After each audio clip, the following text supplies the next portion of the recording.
c'est le hors-série Zataz Web TV. On est au FIC, au Forum International de la Cybersécurité. On va vous entraîner pendant 2 jours d'actualités assez étonnantes. La France, l'Europe, le monde s'intéresse au cybercrime. Suivez-nous. Les 28 et 29 janvier dernier, la Direction Générale de la Gendarmerie Nationale, le Conseil Régional du Nord-Pas-de-Calais et la société CEIS ont proposé à l'île Grand Palais, dans le nord de la France, le 5e Forum International de la Cybersécurité. Plus de 2400 visiteurs pour une quarantaine de conférences, débats, ateliers, proposant les avis d'experts en sécurité informatique venus d'une quarantaine de pays.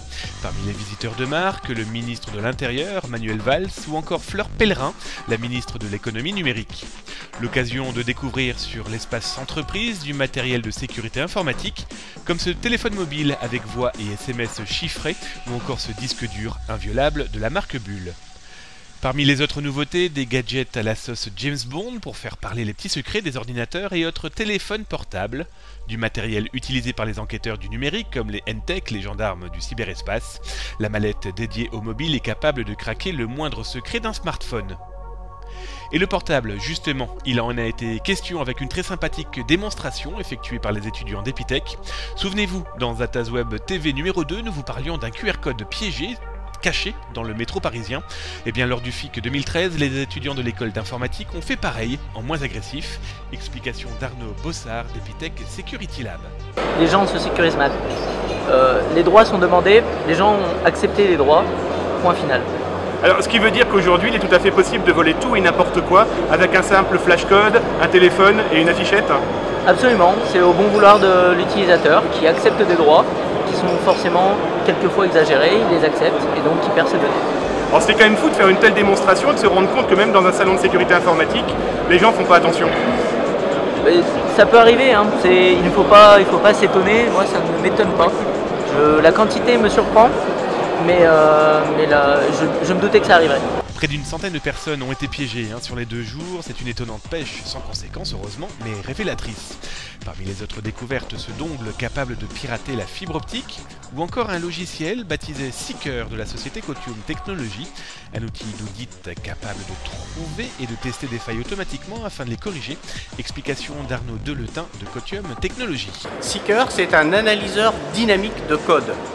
Aujourd'hui, c'est une solution française qui a reçu un certain nombre de récompenses. L'innovation, elle est dans l'utilisation d'un moteur d'analyse dynamique pour trouver des vulnérabilités, de manière à détecter des vulnérabilités qui ne sont que des vulnérabilités réelles sur des applications qui peuvent être en fonctionnement.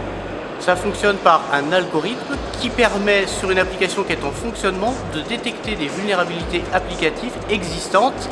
Et pour tester ces vulnérabilités, l'application Seeker va jouer les vulnérabilités pour vérifier que ce sont bien des vulnérabilités réelles.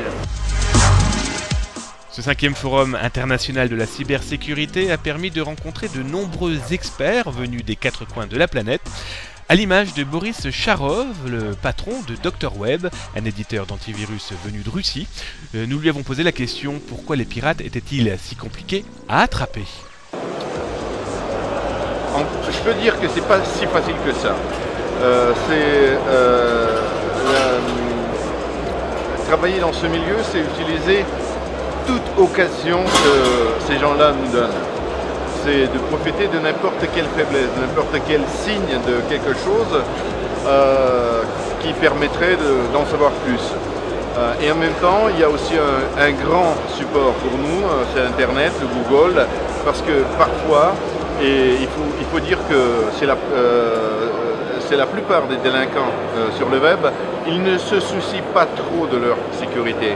Donc ils arrivent de publier leur numéro de portable, leur numéro d'ICQ, leurs photos même, pour se vanter devant les autres. Alors on parlait tout à l'heure du black market, vous expliquiez qu'il y a un vrai commerce derrière. Mais ce qui est très étonnant, c'est qu'on se rend compte que ces pirates ne gagnent pas tant d'argent que ça. Il y a des pirates qui gagnent beaucoup d'argent, qui correspond au niveau d'argent volé par ces opérations. Par contre, les gens qui sont derrière les virus, qui sont derrière l'infrastructure qui est créée pour les virus, ils ne gagnent pas trop. Ce qui est intéressant, c'est que Au fond, les personnages qui sont impliqués, ils arrivent à se faire un argent qu'ils auraient pu gagner avec leur talent et leur qualification comme ingénieurs programmeurs, dans le marché normal, au même niveau, sans aucun risque. Mais ce sont les personnages qui, peut-être génétiquement, peut-être par leur éducation dès l'enfance, sont penchés plutôt vers les domaines risqués. Parce que sans risque, c'est pas intéressant pour eux. Le FIC 2013 aura été un bon cru grâce aux intervenants, mais pas de grands chamboulements dans le cyberespace et la lutte contre le cybercrime. La ministre Fleur Pellerin a annoncé la remise en route de l'identité numérique pour les Français. Une idée datant déjà quand même de 2010. Une rumeur lancée lors d'un débat parlait aussi d'une réflexion sur un code dédié au numérique, comme il existe déjà un code civil, de la route ou pénal. Bref, des chantiers de réflexion qui trouveront certainement encore une suite pour le FIC 2014.